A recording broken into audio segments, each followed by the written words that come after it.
ప్రస్తుతానికి మనం మహబూబాబాద్ జిల్లాలో ఉన్నటువంటి కొరి మండలం గుండంతమడుగు శ్రీ రామలింగేశ్వర స్వామి అంటే అదే హనుమాన్ ఆలయంలో దగ్గర ఉన్నాం.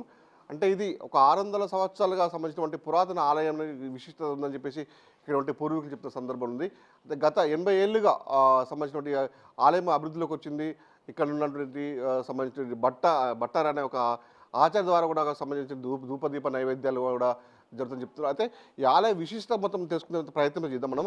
అయితే గత సుమారు అంటే 600 సంవత్సరాల కాలంలో కూడా ఈ పురాతన ఆలయం విశిష్టతను చెప్తున్నారు. ఎందుకంటే భక్తుల కోరుకున్న కోరికలు తీర్చే సంబంధించినటువంటి ఈ హనుమాన్ ఆలయానికి ఒక విశిష్టత ఉందంటే గతంలో కూడా అంటే ఇక్కడ స్వగ్రామమైనటువంటి రేణుకుంట్ల వీరయ్య అనే ఒక భక్తుడికి స్వగ్రామైన భక్తుడికి రాత్రి ఒక అంజన్న కల్లోకి వచ్చి మీరు సంబంధించినటువంటి మన ఆలయ ప్రాంగణంలో ఒక రావి చెట్టు ఉంది సంబంధించిన ఆ చెట్టు కింద మాత్రం ఒక 10 అడుగుల లోతులో నేను కొలువై ఉన్నాను, ఆ విగ్రహాన్ని ప్రతిష్ఠించి నాకు ఒక గుడి కట్ట అని చెప్పేసి ఆ అంజన తన కల్లోకి వచ్చి చెప్పిన నేపథ్యంలో అదే అదిగా భావించినటువంటి ఆ భక్తుడు సంబంధించి మనం విజువల్స్ కూడా చూసుకోవచ్చు.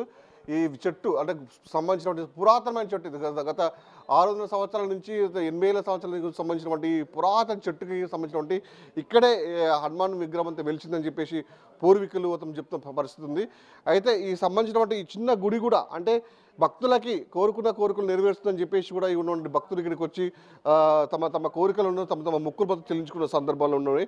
అయితే ఈ విశిష్ట ఆలయానికి కూడా సంబంధించిన ఉన్నత అధికారులు ప్రభుత్వం సంబంధించినటువంటి ఉన్న అధికారులు కూడా దాన్ని సంబంధించిన ఇంకా ఈ ఆలయాన్ని డెవలప్ చేసే పరిస్థితి ఎందుకంటే మేము ముఖ్యంగా మంగళవారం నాడు శనివారం నాడు మొత్తం భక్తులు విపరీతంగా వచ్చి ఇక్కడ పూజలు భక్తులు భజనలతోని పాటలతోనే సంబంధించినటువంటి అంజన్ని వేడుకొని ఇక్కడ ధూపదీప నైవేద్యాలతో తీర్థప్రసాదాలు తీసుకుని పోతున్నారు.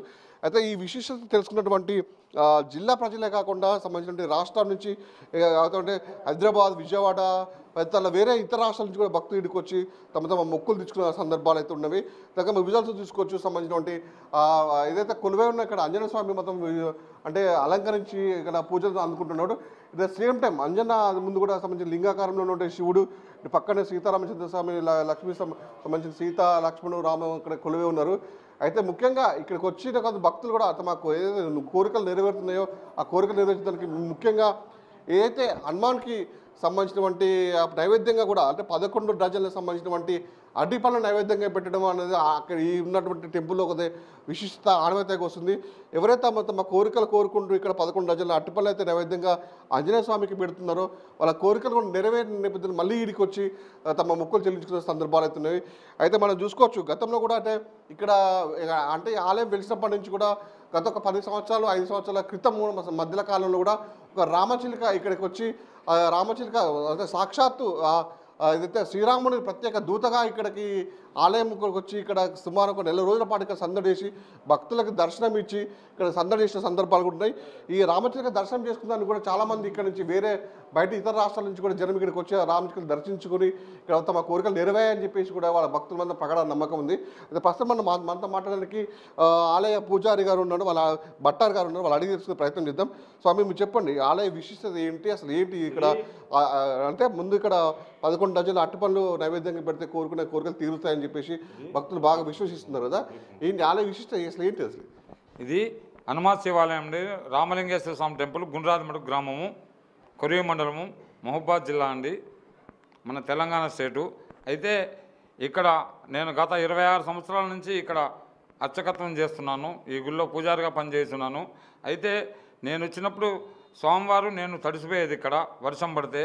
అట్లాంటిది స్వామివారిని ఒక మంచి కోరికతోటి స్వామివారిని ఒక మంచి కోరిక చెప్పాడండి. ఆ కోరిక ఏంటంటే ఎవరికైనా సరే భక్తులకు మీరు చెప్పండి, ఏమి లేదు, మీరు వచ్చి ఫస్ట్ మంగళవారం నాడు కళ్ళు తెరిచి స్వామివారికి కళ్ళు తెరిచి నమస్కారం చేసుకొని, స్వామి మాకు ఈ కోరిక ఉంది, ఈ కోరిక అయిపోయినాకనే కాకముందు కూడా కాదు, మీకు ఆ కోరిక అయిపోయినాకనే 11 డజన్లు అరటిపళ్ళు వేస్తాం స్వామి మొక్కు అని చెప్పి మొక్కుకుంటే 100% కోరికలు వెళ్తాయి. అదే మన ఇదివరకు ఉన్న మహబూబాబాద్ కలెక్టర్ శివలింగయ్య గారు కూడా అదే కోరిక కోరుకొని వాళ్ళకి సంతానం ఒక పుత్రుడు జన్మించాడు. ఇట్లే ఆకుల మాధవి అని చెప్పి ఆమె అమెరికాలో ఉంటుంది. ఆమెకు కూడా సంతానం లేకపోతే ఇక్కడికి వచ్చి 11 డజన్లు అరటిపళ్ళు మొక్కులు మొక్కుకుంటే ఆమెకు సంతానం అయింది. అయితే ఈ ఊర్లో ఇక ఈ స్వామి ఇంతకింతకు డెవలప్ అవుతున్నాడు అనమాట. ఇక్కడ నుంచి ఇతర రాష్ట్రాల నుంచి కానీ మన వరంగల్ నుంచి కానీ, ఖమ్మం నుంచి కానీ, హైదరాబాద్ నుంచి కానీ, ఆంధ్ర నుంచి కానీ, కర్ణాటక నుంచి కానీ ఈ ఆలయం ఎప్పుడు అంటే 600 సంవత్సరాల క్రితం ఈ ఆలయము అక్కడ అంటే భక్తుడికి అంజమ్మకు సంబంధించిన రేణుకుంట్ల వీరయ్య అనే భక్తుడికి కల్లోకి వచ్చి చెప్పినప్పుడు అప్పుడు నుంచి ఏ విధంగా ఉంది అసలు వీళ్ళు? అయితే ఇది స్వామి స్వయంభూ అండి. గత కనీసం స్వామి 600 సంవత్సరాల క్రితం స్వామి వెలిసింది ఇక్కడ. అయితే ఈ స్వామి ఇక్కడ ఈ గర్భగుడి ఎంత ఉందో అంతలా రావి చెట్టు ఉండేది. ఆ రావి చెట్టు కింద 20 అడుగుల లోతుల అప్పుడు స్వామి ఉన్నాడు. అయితే రేణుగుంట్ల వీరయ్య గారు అని చెప్పి భక్తుడు ఉండే సౌకారు గారు, ఆయనకు కల్లోపట స్వామి కనిపించి, స్వామి నేను ఇక్కడ రావి చెట్టు కింద 20 అడుగుల లోతుల ఉన్నా నన్ను తీసి బయటికి గుడి కట్టియండి అని చెప్తే వారు అప్పుడు స్వామివారిని రావి చెట్టు కొట్టేసి స్వామివారిని తీసి గుడి కట్టించారు. అయితే అప్పటి నుంచి దినదినాభివృద్ధి చెందుతుంది.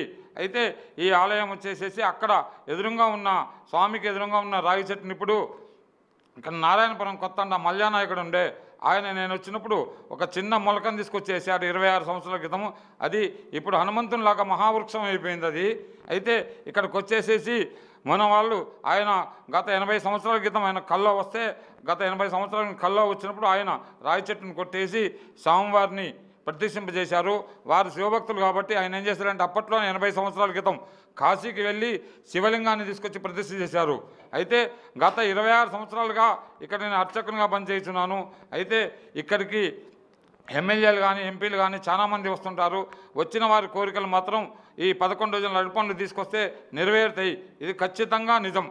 ముఖ్యంగా ఇక్కడికి వచ్చే భక్తులు కూడా అంటే ఆలయం కూడా కొంచెం చిన్నగా అయిపోయింది. భక్తులు కూడా నిలబడడానికి ప్లేస్ లేదు, బయట నిలబడి కూడా దర్శనం చేసుకుంటున్నారు. ఆలయ అభివృద్ధి చేయడానికి ప్రభుత్వం నుంచి ఇలాంటివైనా వాళ్ళు అడిగారా, లేకుంటే ఎలాంటి అభివృద్ధి విషయంలో? అయితే ఇక్కడ ఆలయము గుడికి వచ్చినప్పుడు భక్తులు గర్భగుడి కాకుండా భక్తులు కూర్చునే హాలు చాలా చిన్నగా ఉన్నది. దయచేసి ప్రభుత్వం వారు ఇది చూసి సహకరించాలని చెప్పి నేను మనవి చేసుకుంటున్నాను. భక్తుల కోసమైనా ప్రజల కోసమైనా మీరు సహకరించాలని చెప్పి ప్రభుత్వాన్ని నేను కోరుకుంటున్నాను. జై శ్రీరామ్. అయితే ఈ ఆలయ విషయత తెలిసినటువంటి మహబూబాబాద్ జిల్లా ఏర్పడినటువంటి నూతనంగా వచ్చినటువంటి కలెక్టర్ శివలింగయ్య కూడా ఇక్కడికి తమకి సంతానం లేదని చెప్పేసి ఇక్కడికి వచ్చి 11 డజన్లకు సంబంధించిన అరటిపళ్ళు నైవేద్యంగా సమర్పించుకోవడంతో తను కోరుకున్న కోరికలు నెరవేరని చెప్పేసి కూడా ఇక్కడ ఆలయ అర్చకుడు మాత్రం చెప్తూ పరుస్తుంది. అయితే కొంతమంది భక్తులు ఇక్కడ వాళ్ళని అడిగి తెలుస్తుందో మీ అమ్మ మీరు చెప్పండి, ఏంటమ్మా ఇక్కడికి వచ్చారు, ఎక్కడి నుంచి వచ్చారు మీరు? ఇక్కడ మేము వరంగల్ నుంచి వచ్చాం సార్. దేవుడికి మొక్కుకున్నాము, మాకు పని అయింది, పళ్ళు తెచ్చి దేవుడికి నైవేద్యం పెట్టి. అంటే మీరు ఎలా తెలుసుకున్నారు అంటే ఇక్కడ ఆత్మాను విశిష్టత ఏంటిది, అక్కడ కోరుకున్న కోరికలు నెరవేరుతారని చెప్పి మీరు ఎవరి ద్వారా మా అమ్మ ద్వారా తెలిసింది. అప్పటి నుంచి మొక్కుకుంటున్నాం, వస్తున్నాం, మా కోరిక తండ్రి నెరవేరుస్తా అని మేము అట్లనే చేసుకుంటున్నాం, వస్తున్నాం, మళ్ళీ మొక్కుకుంటాం, మళ్ళీ వస్తాం, మళ్ళీ అవుతుంది. ఇది 4వసారి రావడం. మేము వరంగల్ నుంచి వస్తున్నాం. మేము వచ్చినప్పుడల్లా ఏదో ఒక మొక్కుకోవడం, ఆ మొక్కు తీరినాక మళ్ళీ 11 డజన్ల అరటిపండ్లు తీసుకురావడం, స్వామివారికి సమర్పించడం, మళ్ళీ ఇవి కోతులకు పంచిపెట్టడం, కోతులకు పంచిపెట్టడమే. మళ్ళీ మనం ఇంటికి కూడా తీసుకుపోము. అవి కోరికలు నెరవేర్చి ఆంజనేయ స్వామికి ఏ విధంగా అనిపిస్తుంది మీకు ఇక్కడ రావడం? మాకు చాలా సంతోషంగా ఉన్నది, చాలా ఆనందంగా ఉన్నది. మేమైతే చాలా మనతో మాట్లాడక ఇంకా భక్తుల ద్వారా ఇక్కడ అనిపిస్తుందా? మీరు చెప్పండి, మీరు ఎప్పటి నుంచి ఇక్కడికి వస్తున్నారో అసలు ఇక్కడ ఏంటి విషయం? జై శ్రీరామ్. ఇక్కడ నేను వచ్చేసి ఒక 10 సంవత్సరాల బట్టి గుడికి వస్తున్నాను.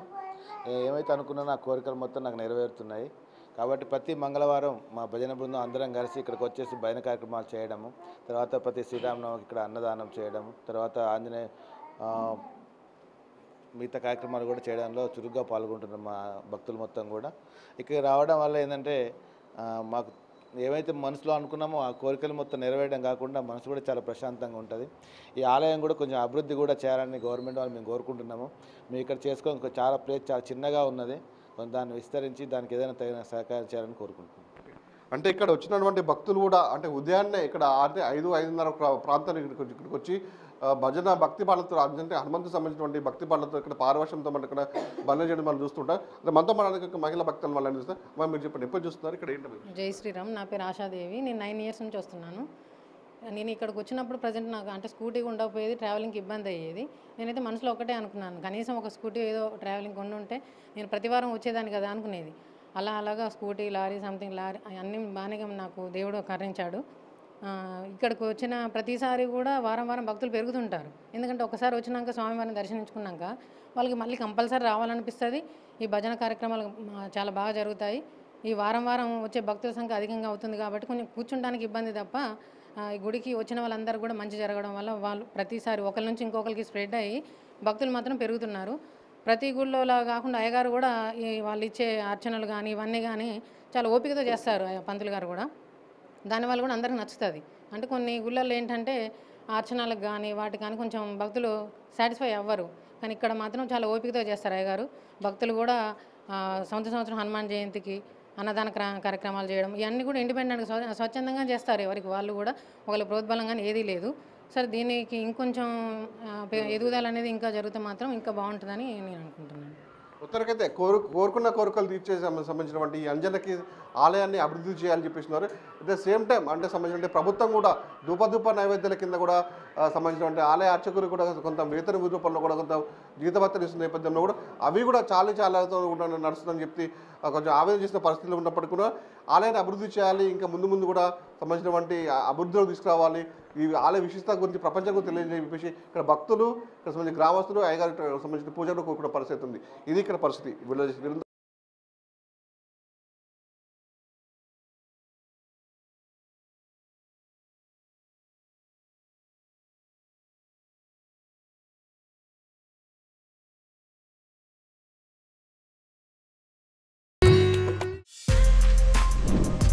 For more videos like this, subscribe Big TV channel.